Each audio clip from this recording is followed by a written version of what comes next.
used to stab the Anointed One. That's how he's called Mashiach. The name, by the way, Mashiach, is mentioned already with Saul as the reference to the Anointed One. Mashiach, literally in Hebrew, means the Anointed One. And Saul was anointed by Samuel. If you remember Samuel, that was born after the story of Hannah and Shiloh. We're going to meet Hannah and Shiloh in about 2 hours from now. Samuel was the one to anoint both the first king of Israel, Shaul, Saul, and the second king of Israel, David. And Saul died up here in the mountain. In the end of the day, he took out his sword and fell on his own sword and killed himself.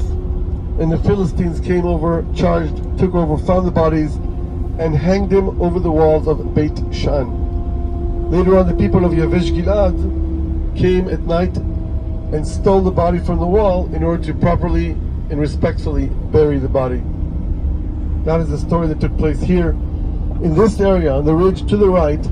And if you remember later on, King David, when he's informed, the runner comes from the field to let King David know. He thought David will be very happy, right, to hear what happened to Saul, because Saul was the one chasing him for so many years. Saul was his father-in-law, if you remember.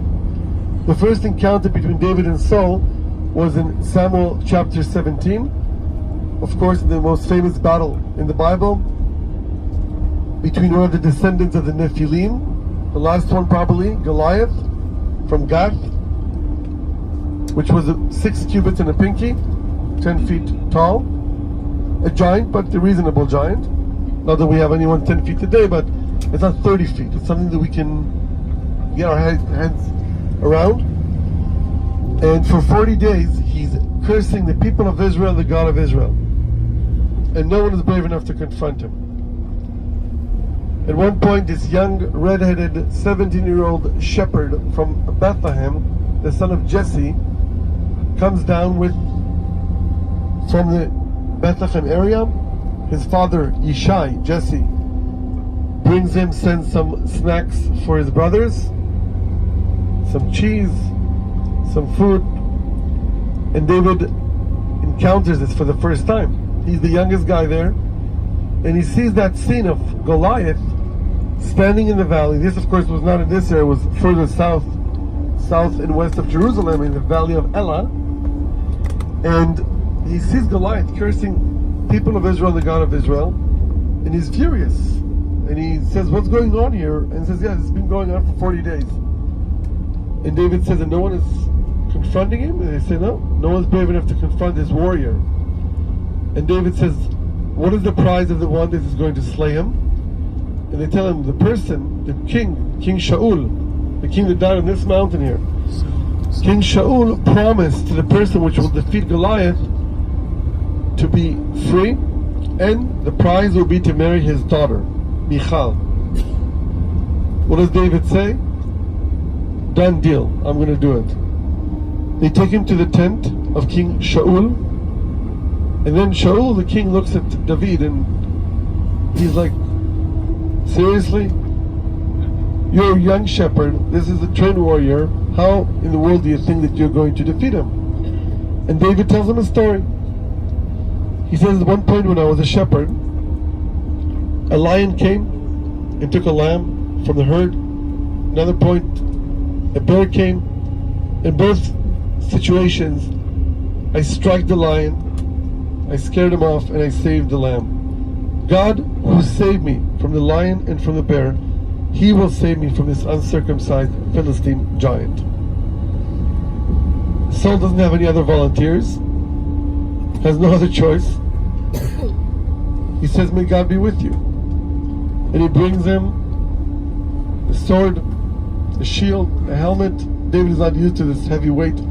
He puts it down, goes down to the riverbed, collects 5 nice round stones, puts it in a small shepherd bag, takes his David sling, and goes and confronts the giant. Now when Goliath sees him, he doesn't know if to laugh or to cry. He sees this young boy confronting him after 40 days. This is the best Israel found to confront him, and he started laughing. And he says to David, and imagine this scene, okay? One side of the army, the Philistines are standing on one side, the Israelites are on the one side, and in between the valley, and they're confronting against each other. Goliath challenged and said, whoever will defeat me, we will all be your slaves. If I will defeat him, you will all be our slaves. Why should we all die today? If anybody of you seen the famous epic movie Troy with Brad Pitt, similar situation, the first scene. Same idea introduced there of one giant, and of course Achilles. Brad Pitt is chilling there with two girls in the tent. They call him, Achilles comes and strikes down that giant. Same idea. David, and when he looks at him, Goliath, he says to him, "Hakelev anochi she'ata ba elai b'maklot uve'avanim." What do you think, I am a dog? You have come to fight me with sticks and with stones?